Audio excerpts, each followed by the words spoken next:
Hey, everybody, it's Tommy Canale, and welcome back to Before the Lights podcast, the show that tells you how they made their mark. She's a native of Armorel, Arkansas, a singer, songwriter, who's also a country radio host. She has appeared on The Voice and American Idol. Please welcome to the show, Marybeth Byrd. Marybeth, welcome to Before the Lights. Hey, buddy. Thank you so much for having me. Let's start here before we get into singing. Tell me about this small town in Arkansas you're from. Population of like 300. Is it a one stoplight town?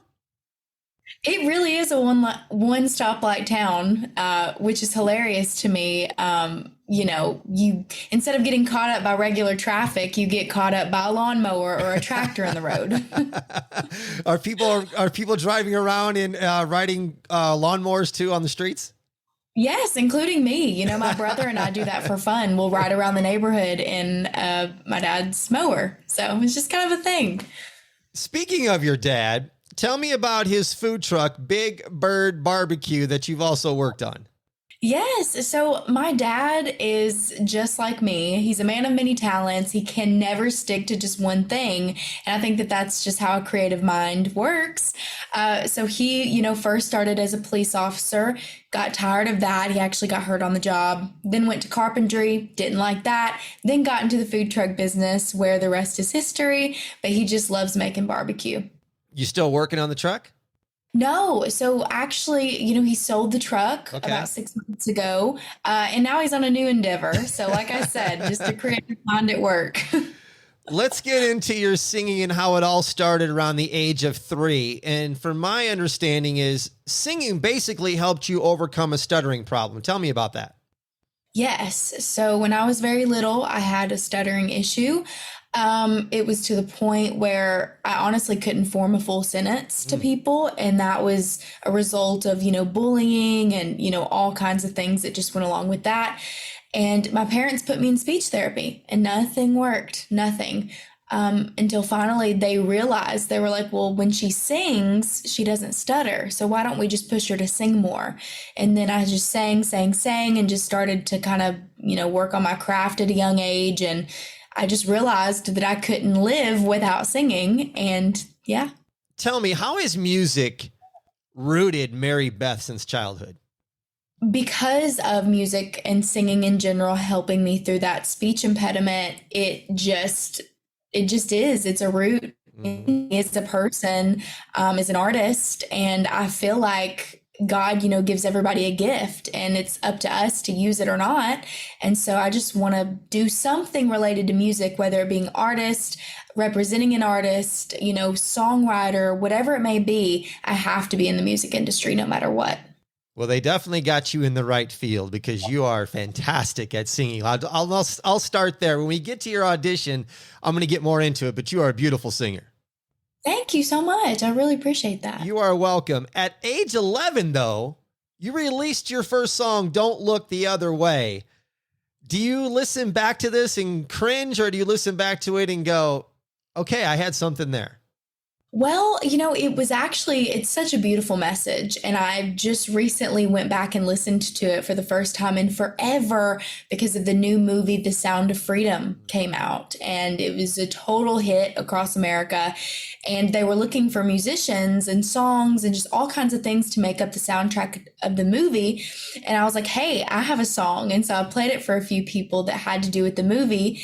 And yeah, just a beautiful message from a guy who wanted me to record it. His name was CJ Wilder. He passed away from cancer later on in life, but it is a very beautiful memory to have and just to be able to pull up and listen to. You have said that, and it's true. Your genres are country, Christian, and pop, but not really country. When I listen to you, I get this Southern soul pop like combination. How do you describe your music? I'm so glad that you asked that. And, I really respect that from you as well, because, I get a lot of people, they want to make me country so bad because I talk country and I'm from the South and all these things. But, the music industry says, oh, be an artist, be yourself. But actually go in this lane and be exactly this. And it's like, what? Like, what do you want from me? Right. But I would describe myself as a country pop, in a broad spectrum, very country pop. I have a lot of pop influences, a lot of country influences. And when I am creating my own music in the studios and, in these writes, it comes across as that. Are you still trying to use your voice not only to sing, but to tell truth with grace? Absolutely. You use that for songwriting as well? I do. It started off as just a motto for myself. I was like, people, being from a small town, you're so afraid to, say certain things or to do certain things. You wonder what people might think, growing up in like a bubble. And so I realized, Marybeth, if you want to do music, you're going to have to just tell the truth with a little bit of grace. And that came, and then that happened, and then album idea.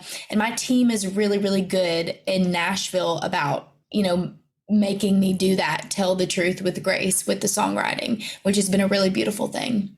Still going to Arkansas State? No, I actually graduated. Good. Congratulations. Thank you so much. So I'm all done with college, got that out of the way. So now I can really focus on music, which is nice. Are you still working at Mix 106.3? No, I'm not. You are moving up the world, Marybeth. Oh, just like my dad, I have a very creative mind. And, in order to jump through the very short window of opportunity that you have after a show like this, I couldn't be tied down to a place and a schedule just yet. So, my radio station completely understood. They're still like family. And they were like, if you want to come back, you're always welcome back. But I think that I made the right decision because a lot of doors have opened in the music industry that I have to go full force at. Good. 2019, season 17, you get a top 8 in The Voice. You're coached by John Legend. You're mentored by Taylor Swift and Usher. Before I get to The Voice, I want to know is, who was Marybeth Byrd before auditioning for The Voice? Marybeth was a person that I don't recognize now. She was literally a girl who didn't know herself, and that shined on the show. I didn't know what I was doing. I didn't know myself as a person. I hadn't developed as an artist. I loved so many different things. I didn't know how to funnel all of that into one thing, into one goal. I was just kind of all over the place. And looking back on that, I think that was a beautiful thing because you watch the growth from then to who I am as a woman now and as an artist. And it's just like, wow, like God, you knew what you were doing, What made you audition? Was it family? Was it you? Talk me through that. Yeah, so it actually was a regular weekend Nashville trip. I was going to do a few songwriting sessions with a guy named CJ Wilder. And yeah, it just didn't go as planned. He had a gig that he had to go to. He was like, I'm so sorry. Can you and your mom find something to do? And I was like, crap. Yeah, I guess so. And we started looking for things to do in Nashville and saw that the open call for The Voice was there. And we just decided to do that. And I tried to make it not happen. I was like, Mom, I'm nervous. I'm going to stand in that line for hours. I don't think that'll make it anyway, And she was like, come on, baby, you need to go for this. This is your dream. And yeah, then it just one thing after another, it happened. And then you get on the show and you get all 4 chairs turned around. Tell me, how difficult is The Voice? That's such a double-ended question. Okay. There's a lot of pros and cons to TV shows like that. Mm-hmm. There's a lot of control on you as an artist that you don't have that much control of. I'll just say that. But it was hard, and not only just figuring yourself out as an artist super fast and wanting to please everyone and just this big roller coaster of emotions. It's like just the schedule was grueling as well. Waking up early, going to bed super late, having to repeat all over again. It really does prepare you for what your life would be like on the road. How hard was it for you to pick who you were going to do and you had all 4 turned around? Not just 1 or 2, but you had all 4 to choose from. Yeah, it was such a validating feeling, like, because I had my eyes closed at the beginning of the song. And then when I opened my eyes, all four judges were looking at me, and I was like, what the heck is this even? Is this real life right now? And it was just so validating. And I look back on that moment, even after everything I've been through, I look back on that moment and those four chairs turning. And I'm like, it was the tone of my voice that made those judges turn around. Like they heard the tone and the control and all these different things. So I'm going to need to remember that and hone in on that and craft that, on down the road. But it was really hard to choose. It really was. I ended up going with John by what he said, and he just didn't make it flashy. He just made it very apparent that he believed in me as an artist and wanted to work with me. And I know that he had a lot of good work ethic and that I could learn a lot from him. So from The Voice before you auditioned to Idol, how much did you grow? Oh my gosh, immensely. Immense growth is what I will say. 2023, season 21, top 10 of American Idol. Your audition is where I live here in Las Vegas. And you did If I Hadn't Been for Love by Steel Divers. I listened to your audition and I text a very good friend of mine and said, Marybeth Byrd, star, exclamation point. I mean, that audition was absolutely sensational. I'm like, she's going to be a star. Your delivery, the way you sang that song, I was hooked when I first heard it. Thank you so much. That means a lot. Thank you. What is it about that song that you chose to use it for your audition? I, started gigging after The Voice, and within those 3 years, I just had so much experience in reading the crowd and, what songs they liked. And that was just always a fan favorite from what I had sang before in the past. And so I was like, why not put my best foot forward? And, I'm introducing myself as an artist. And with this song, it's a folk country song, but I add flares of pop to it. And I feel like that's just what I do best. Like I take these songs that are country and I put a pop flair on it, my own thing. So why not just come out of the gate showing the judges exactly who I am? What is it about the song Something in the Orange by Zach Bryan? Because it seems like that song resonates with you completely differently. It does. It does. I actually don't talk about this very often. I try to keep my private life super private.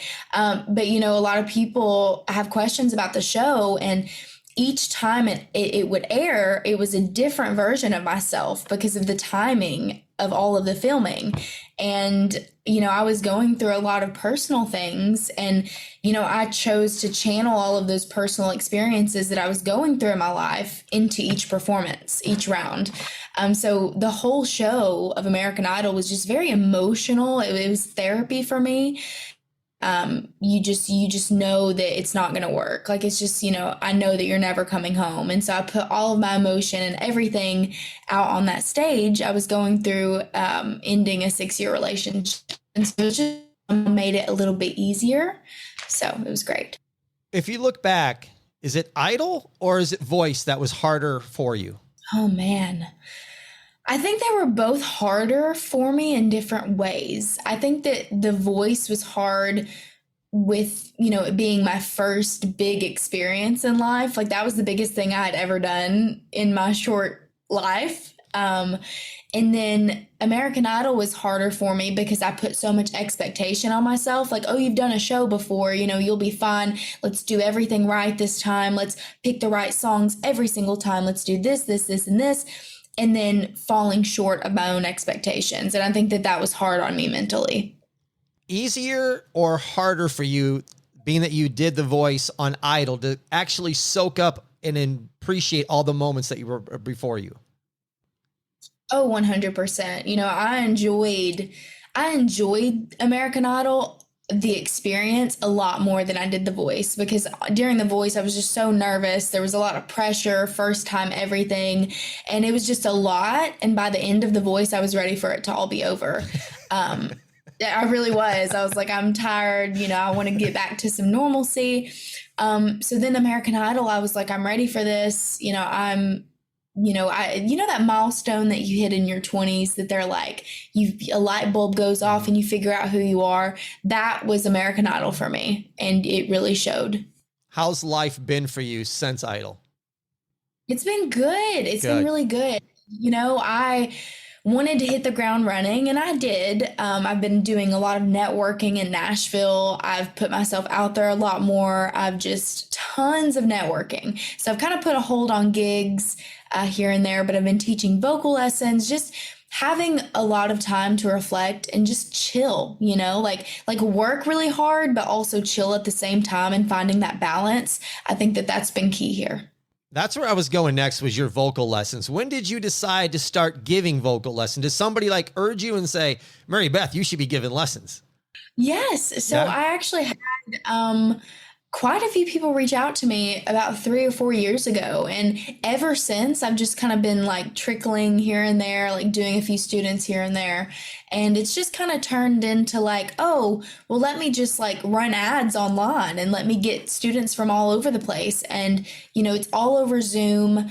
It has been so fulfilling and amazing because not only do I teach my students and they learn from me, but sometimes and more often I actually learn from them through building our relationships and just, getting them through their hardships as an artist. Because with the music industry, you don't get a how-to, you just kind of have to do it. And so it's always, I want to be a vessel for those artists and be like, hey, I was in your shoes once and it sucks. Let's work through this together. Listeners, if you want plans and pricing, go to the show notes. I'm going to put a link to marybethbirdmusic.com. You can click on that and you can get connected with her vocal lessons and all bunch more, including her new music. She's got a new song that came out called People Pleaser. It is a really good song. I love these lyrics. I mean, these lyrics make you sit back, and I'm going to read off a couple of them to you listeners, and I'm going to get your thoughts on it, Marybeth. Here they are. Tell you I'm sober with a drink in my hand is fabulous. And even lie to God under his own steeple. Guess you could call me a people pleaser. Did you write this song? I did. I actually wrote this song with a couple of other people. And the story literally, oh my gosh, I'm getting goosebumps on my arm right now. Like thinking about how this song happened. It was so unplanned, so unexpected. And this guy's name in Nashville that I met, he is just such a beautiful human being. His name is Dennis Cook, and he is a former pastor.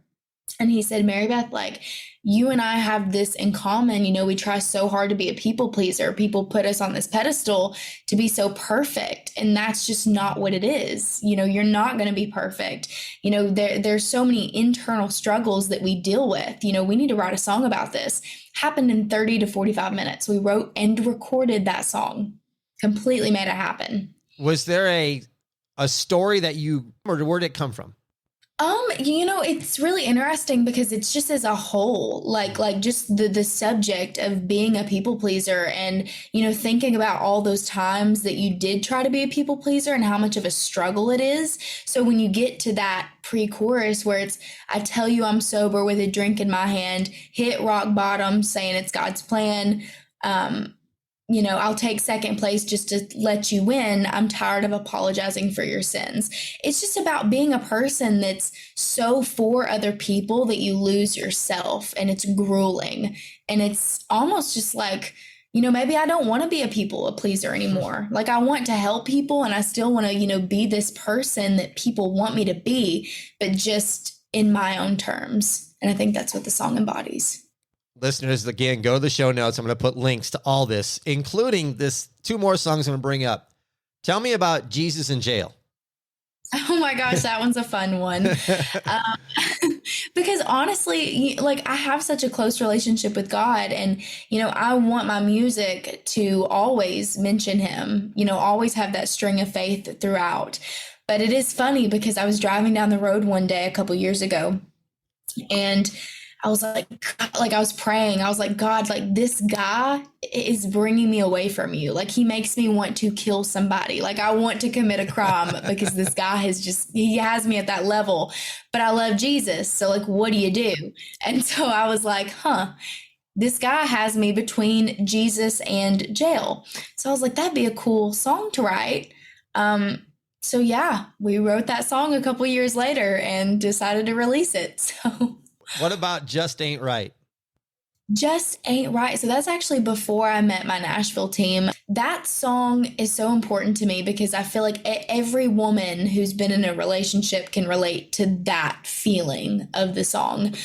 Just about somebody doing something to you and they know it's not right. You know it's not right. And it's like, dang, like that just ain't right. So I wrote a song about that as well. Did I see right that you have a upcoming song called Gray Like You? Yes and no. So Okay. there's a song called Pray Like You, but I think that the first song that we're going to release out of the show, it's called Addicted. And, I know, y'all are probably thinking, oh my gosh, there's a million songs written about being addicted to something or someone. But we wanted to take a different approach to this song and write it completely differently. So I'm hoping that it's a real hit because of the way that we spun it and the story behind it. I really hope that people enjoy the angle. When will your new music get released fully? Hopefully September 9th. So about a month from now. Keep your eyes open, listeners. I'm guessing that full-time touring and music is the career goal. Yes, absolutely. Thank you for saying that. But yes, absolutely. But, I am one of those people. I'm a simple girl. I'm like, I pray. I'm like, God, if you want it to happen for me, then that's awesome. I will use it for your glory. But if not, I'm perfectly happy with buying land and having a bunch of dogs and listening to music for the rest of my life. But yes, artistry is the goal. I'm going to throw you on the spot here. What is the number one song you would like to cover? Oh, man. Number one song I would like to cover. Good question. So I feel like I kind of already did that with Something in the Orange. Okay. I was like, I've got this one. But I'm trying to think. I really love that song Running Up That Hill, A Deal with God by Kate Bush. And it was really popular from that new Netflix series called Stranger Things. And I was like, man, I would love to do like, not a country version of this, but just like my own, pop flair country-ish mix on it, if you want to call it that. I can tell you have a love and a deep passion for music. Is the drive even more now since you've done The Voice and Idol? Yes, absolutely. I feel like I used to do this all just because I thought that was the only thing for me and everybody else wanted me to do it. But now it's simply because I love to do it. And I know that this is my passion and this has to be what I have to do for the rest of my life. And I think that that's a point that everyone has to get with the things that they love. They have to be like, this is what I want to do. And that's the only time that they're going to find fulfillment and peace. And I've found that. So I'm excited to see what the future holds. All right, listeners, I'm going to give you a little glimpse into Marybeth. I'm going to ask her a couple questions here. What's on your playlist? What's on my playlist? Let's look here. Oh my God. Look, I do a lot of things right, but the one thing I can't seem to figure out is how to charge my phone. This is it. You never can find the cord. Never. Let's see what I've got here. What's on? And it's so funny because it's such a mix, right? Something Real by Post Malone. Wow. We've got the remix Baby Don't Hurt Me by David Guetta. And then I've got Summertime Sadness by Lana Del Rey. And then I switch over to Pawns Are Kings, Somewhere for Something, The Great War by Taylor Swift, Desperado by the Eagles. Wow. God's Gonna Cut You Down by Bailey Zimmerman, following his whole album. There's a mix of everything in here. And that's exactly what I am as an artist. So it's just kind of funny that you say that. You can see that your genres are all over and from all different generations. I love that playlist. That's really cool. So who is Marybeth Byrd then when you're not working on music? What do you do to enjoy yourself? Oh man, it's kind of weird. I throw myself into things that are very relaxing. So I like to paint furniture and resell it, which is kind of weird, but it helps. I like to just organize things. Like, I'll do things around the house. I love traveling. I love going places on the weekends and looking at nature. I actually get a new puppy here in about a week. I'm really excited about him. His name's Coda. He's a Bernese mountain dog. So I think he's going to take up quite a bit of my time for just a little bit. I'll bet he is. Are you looking at setting up a tour or getting out in front of the public? And if so, when would that maybe happen?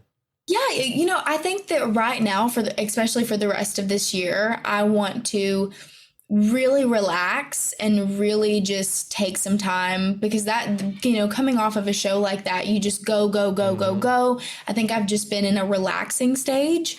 But I really just want to focus on telling my story through my music. And that takes a lot of sitting inside, a lot of thinking, a lot of, things that people don't think about that goes into a project like this. And original music is really important to me. And I think it tells my audience exactly who I am. So I need to kind of sit back and lean in that and focus on it. And in order to do that, I need to lay off gigging and, a little bit of traveling. And I think that I'm just going to chill for the rest of the year and continue to network from my phone and my laptop and going to Nashville here and there. But yeah, just everything in my own time and God's as well. Listeners, just keep your eyes on the website, marybethbirdmusic.com. I'm sure it'll be posted when she decides to get out and start gigging again. Until then, enjoy her music she has out now. I'm a fan. I love your music. I'm going to continue to listen to what you do. Listeners, you can also follow her on Facebook, Instagram, LinkedIn, and she's even on TikTok. So I will put links so you can get connected and follow Marybeth on social media as well. Marybeth, thank you so much for taking some time out of your day and painting furniture and all the other things that you like to do to come and talk on my show. I'm going to go paint a bench right now. You're going to do what? I'm going to go paint a bench right now that needs to be painted. So. There you go. There you go. Well, thank you so much for coming on the show. Thank you, Tommy. I really appreciate you. This was a blast. I love to hear that. Listeners, make sure you join the exclusive Before the Lights members group. Click the link in the show notes. It's only $7.99 a month. It includes a private Zoom call with me and former guest, one-of-a-kind poker chip, extra content, and more. It's your way to support the show. That's going to do it for this episode of Before the Lights. I'm Tommy Canale.